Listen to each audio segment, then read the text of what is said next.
Masih nggak bubar, bubar, perintahkan lagi. Masih nggak mau, bubar, perintahkan lagi. Nggak mau 3 kali, tumpahin darahnya. Ini sampah masyarakat. Tumpahin darahnya. Ini sampah masyarakat. Tumpahin darahnya. Ini sampah masyarakat.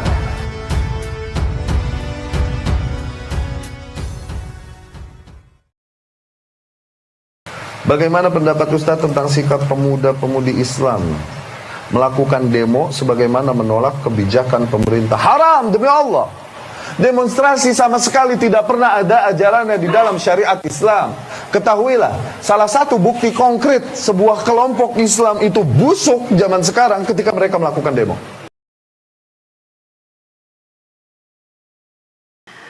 Begini kan, demonstrasi itu kan makna pokoknya itu kan apa?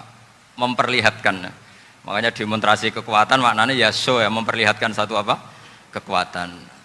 Sehingga kalau dalam Islam itu ya fleksibel, asal itu tidak merugikan orang lain, tidak anarkis, tidak mandorot bagi kelompok lain, tentu boleh. Bahkan kalau tidak apa? Menyuarakan suara kita, tentu dengan cara-cara yang tetap Islami ya. Itu malah kita disalahkan karena berarti tidak ikut bertanggung jawab terhadap proses bernegara. Tapi tentu disuarakan secara konstitusional dan secara baik. Kemarin pas demo di Jogja yang ramai itu masalah rancangan KUHP itu rektor UI juga ketemu saya, pamit, Gus mau demo aja. Ya tapi yang baik dan sopan kan. Karena begini ya. Di Quran itu ada ayat walau la daf'uhinna safa'atuhum bi ba'dil fasadatil ard. Jadi kekuatan manapun itu harus dikontrol. Tentu kontrol itu macam-macam. Tapi tentu saya ulang lagi, jangan anarkis, jangan melakukan sesuatu yang kontraproduktif. Nah, kalau demo yang diharamkan sebagian fatwanya ulama, tentu yang maknanya yang anarkis. Kalau yang dihalalkan tentu maknanya yang tertib. Tolong jangan karena antum yang kurang piknik jadi menyalahkan hal-hal yang tidak antum ketahui gitu kan. Ya, demo yang dimaksudkan oleh para ulama yang ketika berbicara itu, mereka tafsirkan dengan perbuatan yang menentang pemerintahan, menghadirkan kerusakan, menghadirkan yang bukan maslahat, itu yang dilarang. Semua sepakat, gak ada bedanya di situ. Nah, cuma ketika antum lihat di sini, ingat, dalam hukum itu ketika akan melakukan istinbat ahkam, menetapkan hukum, jangan samakan satu kalimat dihukumi dengan hukum yang sama. Kadang-kadang kalimat yang sama, tendensi dan penekanannya atau esensinya di satu makna itu bisa berbeda. Saya contohkan begini, pisang. Apa itu pisang? Halo? Apa? Buahnya bagaimana? Kuning panjang. Tanyakan sama orang Jawa, apa itu pisang? Pepaya, gedang gitu kan? Silahkan cek kalimat yang sama, maka apa antum akan hukumi semuanya seperti itu? Beda. Ya teman-teman sekalian, silahkan cek di Timur Tengah, dimanapun, di Saudi dan sebagainya, haram hukum demo dan sebagainya, itu nggak boleh. Karena memang aspirasi yang disampaikan di situ sudah disusun, ada tingkatannya. Ini ada majlis sya'bi. Kalau tidak puas dengan ini, sampaikan ke sini, sampaikan ke sini. Jadi semuanya diatur supaya nggak ada kerusakan-kerusakan turun ke jalan dan sebagainya. Maka ketaatan pada penguasa, ulil amri pada itu wajib hukumnya, nggak boleh dilawan. Mutlak di sini. Ini kalau Anda tanyakan hukum demo kepada saya akan jawab seperti itu umumnya. Tapi sekarang pemerintah kita memiliki sistem yang tidak sama dengan di luar. Mereka sendiri yang menyuruh kita untuk melakukan itu karena membuat sistem dalam pemerintahannya. Ya di Undang-Undang 9 tahun 1998. Ya di bab yang pertama, pasal yang pertama, di nomor yang ketiga, posisi paling kiri sebelah bawah. Jadi kita harus lihat ke dalamnya, jangan cuma lihat emas, tapi antum nggak tahu wujudnya. Nggak tahu wujudnya. Tiba-tiba keluar ada Mas Roy, Mas Tony, Mas apa gitu kan. Bukan Mas yang dimaksudkan. Ya, jadi nggak nyambung gitu kan. Jaka Sembung aja nggak menyampaikan itu. Masa antum bisa menyampaikan hal yang demikian? Ya, jadi kan itu nggak tepat. Saya paham betul, saya pelajari perangkat-perangkat ulama, pernyataan-pernyataan mereka tentang demo. Saya paham bagaimana fatwanya Syekh bin Baz, ya pernyataan Syekh Al-Albani dan sebagainya, dan ulama-ulama sebelumnya. Saya paham. Jadi ketika Anda ingin menyampaikan sesuatu, mohon dilihat kembali dengan baik, karena saya tuh kasihan gitu kan. Kasihan, sudah surganya belum jelas, ya mengurusi surga orang lain, tapi tidak sadar mengurangi pahala sendiri gitu. Nah, itu yang harus kita bayangkan dan kita pikirkan sampai hari ini. Di sebagian negara, demo adalah salah satu alat komunikasi antara rakyat dengan atasan, dengan pemerintahan. Dan itu bisa terjadi karena mungkin kalimat itu kalau disampaikan melalui parlemen kurang fasih, kurang jelas, atau kurang bisa diperdengarkan, atau kurang didengar. Demo adalah diizinkan tentu dengan aturan-aturan. Yang demo itu tidak lain adalah untuk menunjukkan keinginannya secara jama'i, secara kolektif, secara bersama-sama agar lebih didengar. Kalau yang ngajukan satu orang, paling kamu saja. Tapi kalau yang menunjukkan dua orang, naga, asalkan demonya tertib dan baik, maka itu termasuk bahasa komunikasi dalam sebuah negara yang katanya negara itu adalah demokrasi. Misalnya waktu itu ada demonya para buruh misalnya, karena mereka apa? Menuntut perubahan dalam urusan buruh. Ada demo apa lagi? Dia menuntut kebijakan dalam hal itu. Kemudian supaya tidak orang menyalahgunakan hadis ini, dalam sebuah negara demo itu wajar tentunya ada lain. Sisi lain, karena demo ini adalah sebuah bahasa komunikasi, tidak boleh demo menjadi media untuk membuat kerusakan. Jadi kalau ada ingin memperjuangkan dengan demonstrasi, tentu yang diperjuangkan adalah kemuliaan, kebaikan.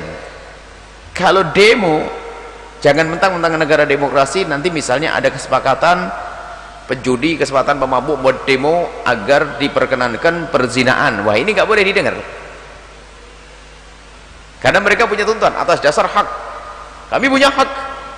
Kami para misalnya pemabuk punya hak agar tidak dilarang. Nah, ini kalau bertentangan dengan begitu nggak bisa. Maka kalau ada yang mengadakan demo, tentunya yang dibidik, yang dituju adalah sebuah kebaikan. Tidak pernah ada merubah kemungkaran dengan cara yang mungkar. Awas. Tujuannya apa? Al-amru bil ma'ruf nahi anil munkar kan? Oke. Nah, salah satu syarat inti al-amru bil ma'ruf dan nahi anil munkar adalah dengan cara yang ma'ruf. Demo bukan membuat kerusakan. Kalau membuat kerusakan masuk wilayah bugot. Demo menembak, demo merusak, demo ini nggak benar. Demo itu menampakkan kalau kita punya keinginan. Maka agar bertaubat orang-orang yang pernah melakukan hal-hal demikian, karena itu bentuk pemberontakan, bentuk khuruj.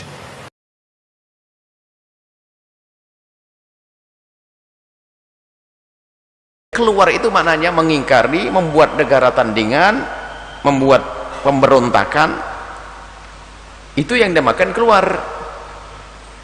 Kalau kita membuat satu kritik kepada sebuah negara yang memang di negara tersebut diperkenankan, tidak dianggap sebagai bentuk keluar daripada imam. Karena banyak orang membawa hadis ini untuk menyalahkan sekelompok orang yang membuat demonstrasi, misalnya demo, bahkan kadang mencaci dengan bentuk sampai menghukumi orang demo sebagai orang keluar dari pemerintahan yang sah, lalu boleh diperangi. Ini bahaya sekali, akan terjadi pembantaian nanti di negeri ini kalau seperti itu. Bagaimana pendapat Anda tentang yang demo-demo anti BBM? Bahlul. Dari dulu kapan demonstrasi menentang BBM terus BBM jadi turun? Kapan? Makanya di Islam sebenarnya nih, syariat Islam yang kayak begini, nasehatin, peringatkan, bubar. Kenapa? Kalian mengganggu ketertiban dan maslahat umum. Masih nggak bubar? Bubar, perintahkan lagi. Masih nggak mau? Bubar, perintahkan lagi. Nggak mau 3 kali, tumpahin darahnya. Ini sampah masyarakat. Tumpahin darahnya. Ini sampah masyarakat. Tumpahin darahnya. Ini sampah masyarakat. Tumpahin darahnya biar cepet. Khawarij kok. Bugot. Lumayan mengurangi kepadatan penduduk di Jakarta.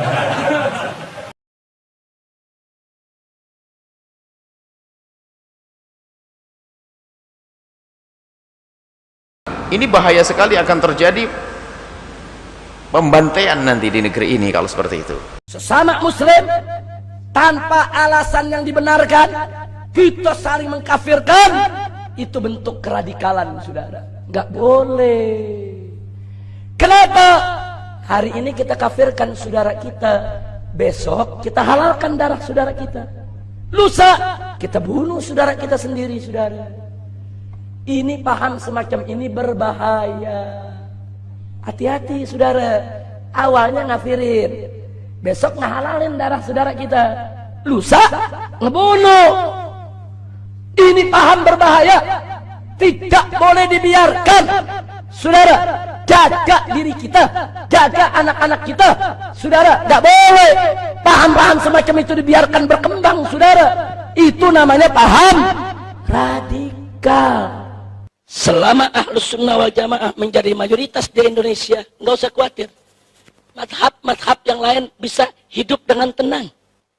Jangankan madhab yang lain, orang kafir pun hidup tenang, saudara. Karena Ahlus Sunnah wal Jamaah, saudara, nggak ada diajarkan untuk mengganggu orang lain. Kalau Ahlus Sunnah tetap menjadi mayoritas di Republik ini, saudara, nggak ada Ahlus Sunnah yang mengganggu Syiah, yang mengganggu Wahabi. Syiah dari dulu udah ada di negeri kita. Wahabi dari dulu udah ada di negeri kita. Enggak, Ahlus Sunnah nggak ganggu. Selama mereka tidak mengganggu Ahlus Sunnah, ya ikhwan. Tapi hati-hati.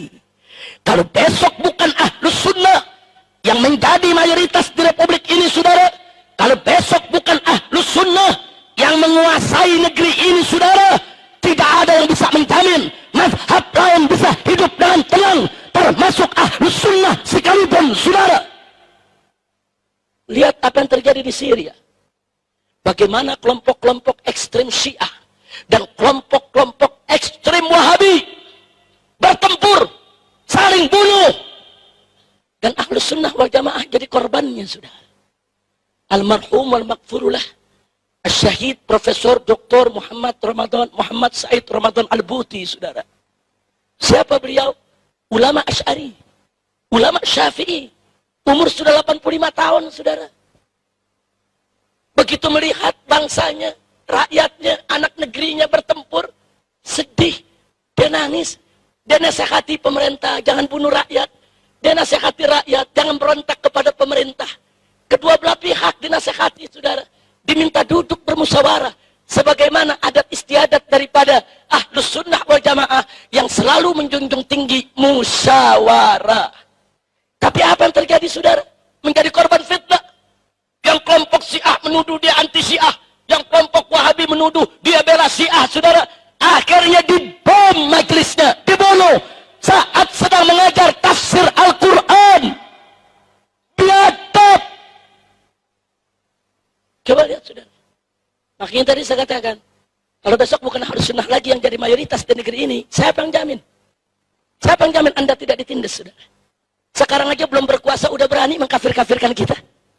Sekarang belum berkuasa udah berani bicara di TV, di atas mimbar. Kita disesat-sesatkan, dikafir-kafirkan. Belum berkuasa saja sudah seenaknya menghina-hina kita. Apalagi berkuasa, saudara. Nah, saya bicara begini, bukan saya memprovokasi Anda untuk memerangi Syiah atau memerangi Wahabi, bukan. Tapi saya memotivasi Anda untuk memperkuat diri, untuk merapatkan barisan, untuk menguatkan benteng kita, Ahlus Sunnah wal Jamaah, saudara.